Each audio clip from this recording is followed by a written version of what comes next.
이 아침 우리에게 주시는 하나님의 말씀 사도행전 28장입니다. 한 절씩 교독합시다. 우리가 구조된 후에 안즉 그 섬은 멜리데라 하더라.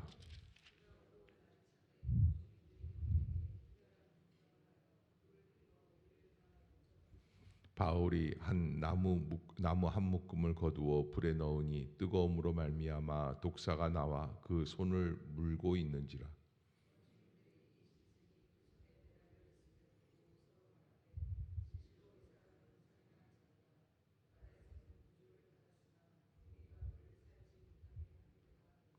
바울이 그 짐승을 불에 떨어버리매 조금도 상함이 없더라.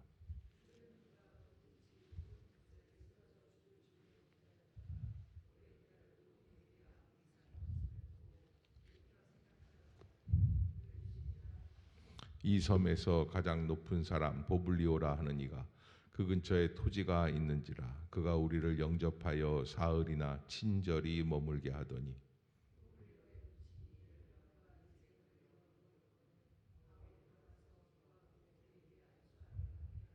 이러므로 섬 가운데 다른 병든 사람들이 와서 고침을 받고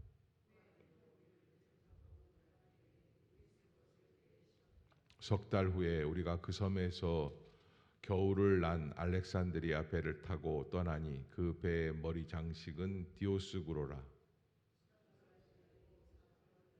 거기서 둘러가서 레기온에 이르러 하루를 지낸 후 남풍이 일어나므로 이튿날 보디올에 이르러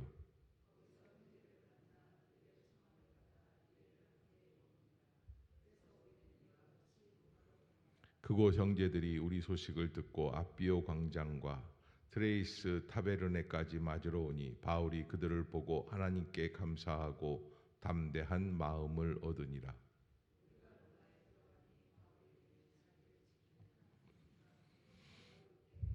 사흘 후에 바울이 유대인 중 높은 사람들을 청하여 그들이 모인 후에 이르되 여러분 형제들아, 내가 이스라엘 백성이나 우리 조상의 관습을 배척한 일이 없는데 예루살렘에서 로마인의 손에 죄수로 내준 바 되었으니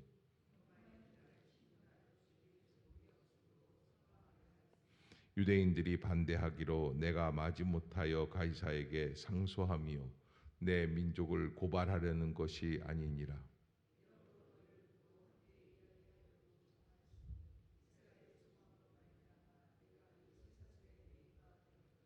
그들이 이르되 우리가 유대에서 내게 대한 편지도 받은 일이 없고 또 형제 중 누가 와서 내게 대하여 좋지 못한 것을 전하든지 이야기한 일도 없느니라.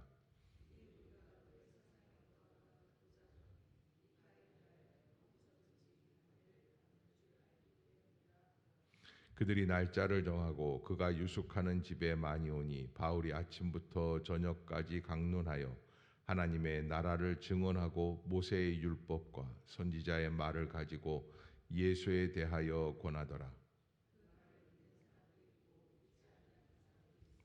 서로 맞지 아니하여 흩어질 때에 바울이 한 말로 이르되 성령이 선지자 이사야를 통하여 너희 조상들에게 말씀하신 것이 옳도다.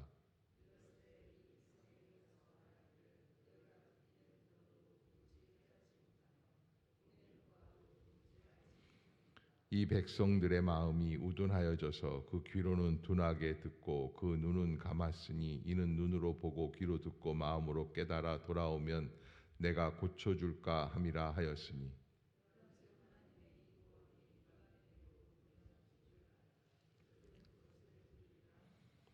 바울이 온 이태를 자기 셋집에 머물면서 자기에게 오는 사람을 다 영접하고 하나님의 나라를 전파하며 주 예수 그리스도에 관한 모든 것을 담대하게 거침없이 가르치더라. 아멘. 할렐루야. 이 아침 제전을 찾으신 여러분들에게 하나님의 은혜와 평강이 함께 하시기를 축원합니다. 이제 28장 사도행전의 끝장이죠. 이제 마지막 장입니다. 마지막 장이 어떻게 마무리가 되는가? 바울은 사실은 이제 가이사랴 예루살렘에서부터 시작해서 가이사랴를 거쳐서 이제 바다로 항해를 하면서 로마로 호송되는 죄수의 몸으로 이 배를 타고 가다가 유라굴로라고 하는 태풍을 만나서 꼼짝없이 멜리데라는 섬에 갇히게 됩니다. 사실 풍랑을 만난다라는 거, 여러분 풍랑, 태풍, 폭풍이 두 주간이나 되는 거 봤습니까? 기껏해야 한 사흘, 닷새, 길면은 한 열흘인데 여기 오늘 본문에 28장 전에 27장에서 볼 때 유라굴로 광풍에서 고통당하는 거 보면 두 주간이나 넘게 먹지 못하고 자지 못하고 괴로움 가운데 고난을 받고 있는 모습들을 보게 되는데 이거 왜 그랬을까라는 생각을 해보면 이것도 또한 하나님의 섭리가 아닐까. 그리고 사실 이 풍랑을 거쳐서 우리에게 보여주고 있는 것 하나가 있는데 276명이 그 배에 타고 있었다고 하는데 276명 배에 탄 사람들이 누구 한 사람 때문에 산다는 거예요? 사명이 있었던 바울 때문에 살았다라고 하는 것을 우리에게 강력하게 말씀해주고 있는 것입니다. 팩트를 이야기하고 있지만 팩트 안에 담겨 있는 하나님의 섭리를 깨닫는 게 참 중요하다 생각을 하고요. 우리의 인생도 마찬가지입니다. 내가 지금 살아가고 있는 것, 내가 지금 행하고 있는 것, 내가 지금 먹어가고 있는 것, 하나님 앞에서 내가 어떻게 돈을 벌고 어떻게 잠을 자고 어떻게 살아가고 있는가, 팩트는 있습니다. 그러나 그 팩트 안에 담겨져 있는 하나님의 섭리를 볼 수 있는 눈이 열려야지 돼요. 생각할 수 있는 마음이 할례를 받은 것처럼 벗겨지는 역사가 있기를 주의 이름으로 축복합니다. 그렇지 않으면 오늘 본문에 나와 있는 것처럼 듣기는 들어도 알지 못하는 거예요. 읽어도 깨닫지를 못하는 거예요. 살아내도 체험해도 하나님이 기적을 주셔도 이게 무엇인지 왜 이렇게 된 건지 그저 자기 생각에만 갇혀 있는 인생이 된다라고 하는 것이죠. 아무튼 오늘 바울은 극적으로 두 주간의 태풍을 거쳐서 멜리데라고 하는 섬에 구조가 됩니다. 그러면서 276명 한 사람도 다치지 않고 다 구조를 받게 되죠. 그런데 이 구원을 받고 구조를 받고 276명이 멜리데라는 섬에 들어가서 이제 임시로 거처를 잡고 살아가고 있는데 거기서 어떤 일이 있느냐? 2절에 보면 비가 오고 날이 참에 원주민들이 우리에게 특별한 동정을 하여 불을 피워 우리를 다 영접하더라. 날씨가 차니까 불을 피워준 거예요. 3절을 한번 읽어봅시다. 시작. 바울이 나무 한 묶음을 거두어 불에 넣으니 뜨거움으로 말미암아 독사가 나와 그 손을 물고 있는지라. 자, 이거 안 해도 될 건데 바울이 거기서 나무를 좀 이렇게 한 묶음을 가져다가 그러니까 이게 아마 바울이 좀 오지랖이 있는 사람이고 그 사람이 다른 사람들이 이렇게 힘들어서 지쳐서 이렇게 불을 못 때우니까 자기가 일어나서 이렇게 착착 발을 불에다가 나무를 던지고 있는데 거기에 이제 독사가 나와가지고 그 손을 물게 되는 것이죠. 독사를 보고 손을 물고 있는 것을 보고 사람들이 놀랍니다. 4절을 보면 원주민들이 이 짐승이 그 손에 매달려 있음을 보고 서로 말하되 진실로 이 사람은 살인한 자로다. 바다에서는 구조를 받았으나 공의가 그를 살지 못하게 함이로다. 이게 우리가 예전부터 내려오는 그 생각 사상, 공통적인 인간들의 생각 사상 속에서 뭐냐면 권선징악 뭐 이런 거 있지 않습니까? 그래서 선을 한 사람도 하나님 살려주시고 악을 행한 사람들은 마지막까지는 징벌을 주신다. 그래서 어려운 일을 당하는 사람 보면 하나님이 무슨 잘못을 했길래 하나님 앞에서 저런 벌을 받을까 이렇게 생각을 하는데 사도행전은 그 모든 개념을 바꾸는 거예요. 복음 안에서 새로운 해석이 있는 거죠. 이 권선징악이 아니에요. 하나님의 섭리를 드러내게 하시는 거예요. 인간은 무엇으로 산다고요? 수명으로 사는 게 아니라 사명으로 산다. 아멘. 여러분들이 꼭 잊지 마시기를 바랍니다. 바울은 그 뱀이 물지라도 그건 문제가 안 되는 거예요. 그래서 무슨 독을 마실지라도 해를 받지 아니할 것이라고 말씀해 주시잖아요. 하나님께서는 창세기에 예수 그리스도의 후손들이 뱀의 머리를 짓밟으라고 말씀을 하셨죠. 뱀은 사람의 발뒤꿈치를 물을 것이지만 그러나 인간은 하나님의 그러니까 인간이라고 했을 때 그 인간은 어떤 인간이냐면 예수 그리스도의 DNA를 갖고 있는 인간이에요. 두 번째 아담을 얘기하는 거예요. 그래서 뱀의 머리를 밟을 것이다. 근데 이게 이제 이 성경이 여기에서 성취되는 모습들을 보게 되고, 이 복음이 있는, 사명이 있는, 그래서 이 생명의 역사, 복음의 역사를 전달하려고 하는 그런 사람들에게 있어서는 어떠한 것도 그의 길을 막을 수가 없다라고 하는 것이죠. 여기 사람들이 참 이상한 게, 처음에는 바울이 뱀에게 물리는 거 보고, 야, 저 사람 풍랑에서는 살았지만 하나님이 결국엔 죽이시는구나, 봐라. 근데 죽을 때까지 기다렸다가 오래 기다려도 아무 이상이 없으니까 또 뭐라고 그래 얘기를 해요? 이젠 신이다. 죄인에서 신으로 이렇게 바뀌는 역사예요. 이게 뭐냐면 세상적 평가예요. 세평이라고 그러죠. 세상적 평가. 사람들의 평가를 그렇게 두려워할 필요가 없어요. 그래서 우리가 이 가운데 역사하시는 게 있어요. 누구예요? 하나님의 평가예요. 하나님이 필요하시면 살리실 거고 아니면 멈추게 하실 거라는 거예요. 그러기에 우리가 사명 우선적인 신앙생활을 해나갈 수 있기를 주의 이름으로 축복합니다. 우리가 이 새벽에도 나와 있는 이유가 무엇입니까? 주님께서 나에게 맡기신 기도의 사명을 감당하겠다라고 하는 결단 때문에 나오는 거예요. 내가 남들보다 더 잘 살고 더 많이 먹고 더 많이 배불리고 더 많이 돈을 모으고 이런 것들이 아니에요. 하나님의 사명 때문에 내가 살기를 원합니다. 기도의 사명을 감당하기를 원합니다. 그런 결단 때문에. 그래서 사명이 우선이 될 때 우리의 인생이 달라지는 것이고, 그래서 이 바울이 또 여기 그 섬에 있는 가장 큰 대장이죠. 보블리오라고 하는 사람, 보블리오의 부친이 열병이 걸렸는데 가서 기도하여 안수하고 낫게 되매 이러므로 섬 가운데 다른 병든 사람들이 와서 고침을 받고, 그리고선 이제 이 바울 때문에 그 276명이 다 후한 대접을 받고 떠날 때에는 또 그 배에다가 쓸 것을 실어주는 역사가 일어난다라는 거예요. 석 달 겨울이 지납니다. 태풍이 지납니다. 바다가 잠잠해집니다. 11절 보면은 석 달 후에 우리가 그 섬에서 겨울을 난 알렉산드리아라고 하는 배를 타고 그 배의 머리의 장식은 디오스그로라, 제우스의 형제죠. 제우스의 형제, 쌍둥이 아들 뭐 그러는데, 그 얘기를 하면서 뭐라 그러냐면 하나님께서 역사하시지만 하나님의 섭리 가운데 가지만, 그러나 당시의 문화에는 뭐냐면 디오스그로라고 하는 이 그리스 헬라 신의 신상이 배에 있는 그 배를 타고 가고 있는 거예요. 아무튼 하나님께서 길을 열어주시고 인도해 주시고 하나님이 섭리해 주시는 가운데 바울이 가고 있고요. 그러면서 로마에 도착을 했을 때 로마에서 형제들이 나옵니다. 이 제자들, 예수 그리스도를 믿는 사람들이라는 것이죠. 자, 14절 15절 한번 읽어봅시다. 시작.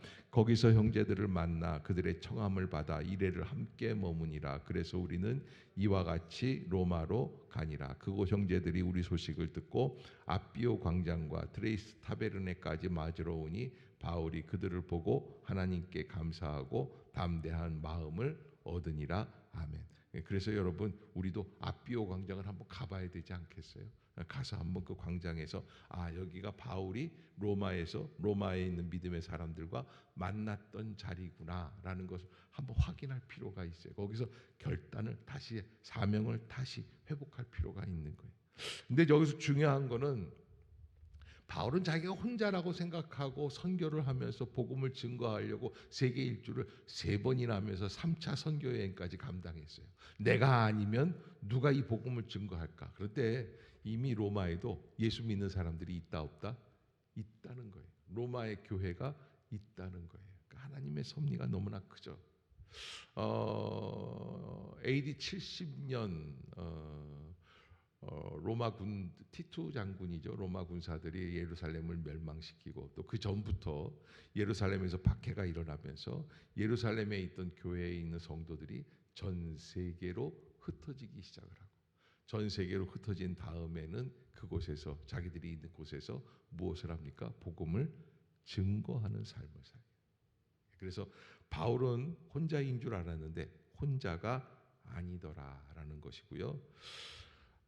바울이 로마에 들어가면서 어떤 일들이 벌어지냐면, 바울은 이런 얘기예요. 16절을 한번 봅시다. 16절 시작. 우리가 로마에 들어가니 바울에게는 자기를 지키는, 이게 뭐냐면 가택연금 제도라는 거예요. 가택연금 제도인데, 그게 뭐냐? 감옥인데 감옥이 아니에요. 집을 하나 월세를 내서 사요. 그리고 로마 군사가 와서 문 앞에서 지켜요. 그러면 집에서 사는데 나가지는 못해요. 자, 여러분, 죄인인데 죄인이 아니에요. 하나님의 역사가 그렇습니다. 우리는요, 신앙생활하면서 자기의 성격대로 죄인이면 죄인이고 의인이면 의인이지, 죄인인데 죄인이 아닌 건 뭡니까? 난 이런 대접 받기 싫습니다. 여러분, 목회가 그런 것 같고 성도가 그런 것 같아요. 입이 있어도 할 말이 없고, 또 내가 안 했어도 남들에게 욕을 먹는 국가대표 감독 같은 그런 일들이 우리가 성도가 살아가는 길들이 아닌가. 이게 죄인인데 죄인이 아니. 하나님이 바울을 통해서 우리에게 보여주시는 모습이, 그럼에도 불구하고 바울은 그 가택 연금되어 있는 그 집에서, 사실은 바울이 로마로 끌려가서 로마에 가서 재판을 받으면 자유의 몸을 입을지, 아니면 판결을 받아서 죄가 발견이 되면 이 사람은 어떻게 되는 거예요? 죽음을 맞이하든지. 그런데 그 상태가 아니라 로마 군사가 지키는 가운데 그곳에서 가택연금이 된 상태로, 그 당시 로마 제도는 오는 사람들은 막지를 않아요. 바울을 만나기 위해서 오는 손님들. 그래서 바울의 집이 어떻습니까? 유대인 중 높은 사람들을 청하여서 그들에게 복음을 증거하고, 또 그들뿐만 아닙니다. 그래서 바울이 증거를 하다가 유대인들이 받아들이지를 않으니까 뭐라 그러냐면, 이사야서에 있는 말씀을 들어서 26절에 보면 일렀으되 이 백성에게 가서 말하기를 너희가 듣기는 들어도 도무지 깨닫지 못하고 보기는 보아도 도무지 알지 못한다. 답답해 죽겠다. 내가 너희들한테 복음을 전하나 보자. 그러면서부터 어떻게 됐냐면 바울의 복음의 이 방향이 달라져요. 그래서 유대인들은 포기하고 그리고 다시 이방인들에게로, 그래서 로마 수비대, 황제 수비대, 군대, 군인들 이런 사람들에게 복음을 증거하는 역사를 우리에게 보여주고요. 30절에 보면은 30절 한번 읽어봅시다. 시작. 바울이 온 이태를 자기 셋집에 머물면서 자기에게 오는 사람을 다 영접. 바울은 여기 이태라고 하는 표현과 좀 밀접한 것 같아요. 가이사랴에도 감옥에 있을 때 2년을 머물게 되었고요. 로마에서도 2년 동안 가택연금하면서 있었고요. 그러면서 바울에게 있어서 상황과 환경이 여러 가지로 바뀌고 대상들도 바뀌지만 변하지 않는 게 하나 있습니다. 그의 자세입니다. 31절 시작. 하나님의 나라를 전파하며 주 예수 그리스도에 관한 모든 것을 담대하게 거침없이 가르치더라. 아멘. 그래서 갑자기 바울이 나중에 어떻게 결과가 됐는지 이런 거 상관없이 31절에서 사도행전 28장이 딱 멈추게 됩니다. 이게 왜 그랬을까? 많은 사람들이 이야기하지만 사도행전은 여기 31절에서 끝난 게 아니라 28장에서 끝난 게 아니라 29장을 우리가 다시 써 내려가기 시작해야 한다라는 거예요. 여기까지 28장까지는 사도 바울이 주인공으로 왔습니다. 그런데 따라해 봅시다. 29장부터는 내가 사도행전의 주인공이 되기를 원합니다. 아멘. 주인공이 되기를 원하지만 전도하는 건 싫다 그러면 안 되죠. 그래서 여러분들이 사도행전의 주인공이 될 수 있기를, 바울과 같이 담대하게 주 예수 그리스도에 관한 모든 것을 담대하게 거침없이 증거할 수 있는 믿음의 사도들이 될 수 있기를 주의 이름으로 축복합니다. 그것이 우리 새벽기도의 목표입니다. 우리가 그냥 앉아 머물러만 있는 사람들이 아니라, 구경하는 것이 아니라 목사님 한번 전도해 보세요, 우리가 응원할 테니까, 그게 아니에요. 내가 복음을 전하는 사람들, 내가 사도행전 29장의 주인공이 되는 사람들. 아멘. 그게 아멘이 작아져요. 다시 한번 아멘. 아멘. 전 여러분들이 이 복음의 주인공이 되어서 바울과 같이 복음을 받고, 그리고 그 복음에 머물러 있는 사람이 아니라 그 복음을 흘러내리면서 유통시키는 사람들. 그래서 택배를 전달하는 택배 아저씨처럼 우리도 복음을 증거할 수 있는 전달자가 될 수 있기를 주의 이름으로 축복합니다. 그럼 처음에 어떻게 시작해야 됩니까? 얼굴에 미소로 시작을 하세요. 찬양으로 시작을 하세요. 인사말로 시작을 하세요. 좋은 말로 시작을 하세요. 그리고 복음의 가장 중요한 진수인 예수 그리스도 십자가의 보혈의 권세를 잊지 말고 나타낼 수 있는 삶이 되시기를 주의 이름으로 축복합니다. 기도하겠습니다.